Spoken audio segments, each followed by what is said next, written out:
So out at this demo site, we planted different cover crops in early May.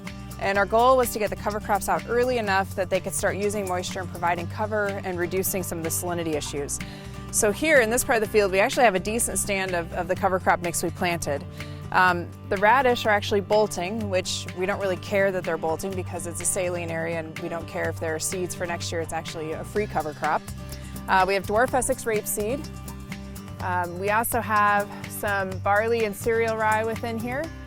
And we have some phacelia. And we threw phacelia in because it's a great pollinator. And actually, as I'm sitting here, I can hear the bees around me being drawn to this radish flower and also the phacelia. So this is an area where the salts would be slightly lower because the cover crop established. But all around it, you can see where the cover crop didn't establish, we have the foxtail barley that's moved in, and it's filling that gap and creating cover.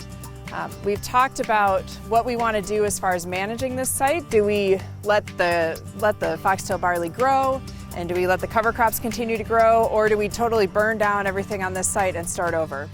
So we have a real opportunity, and I think that's what we'll do, is that we'll use an herbicide and terminate everything in this site, and then we'll reseed it and we'll get that fresh cover crop coming in, using more moisture and remediating the soils.